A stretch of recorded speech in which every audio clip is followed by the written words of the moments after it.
ഇപ്പോൾ ഖത്തറിലെ ഏപ്രിൽ മാസമാണ്. ഡിസംബർ മുതൽ കായ പറിക്കാൻ തുടങ്ങിയിട്ടുള്ള പയറാണ് കാണുന്നത്, ഒരേ വള്ളി. അപ്പോൾ ഡിസംബർ, ജനുവരി, ഫെബ്രുവരി, മാർച്ച്, ഏപ്രിൽ 5 മാസം ഈ പയറ് വള്ളിയിൽ നിന്ന് കായെടുത്തു, വിളവെടുപ്പ്. ഇനി അടുത്ത വർഷത്തേക്കുള്ള വിത്ത് നമ്മളിവിടെ സൂക്ഷിക്കുന്നുണ്ട്.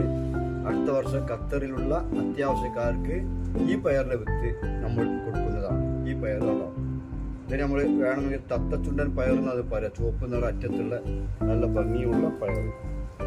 അതിന് തത്തച്ചുണ്ടൻ മതി, നല്ല ടേസ്റ്റ്, സൂപ്പർ പയർ. അടുത്ത വർഷം ആവശ്യക്കാർക്ക് മിതമായ നിരക്കിൽ, മിതമായ അളവിൽ നമ്മൾ ഈ പയറിൻ്റെ വിത്ത് നൽകാൻ ഉദ്ദേശിക്കുന്നുണ്ട്. Telephone number 33166357, Salahuddin, Qatar.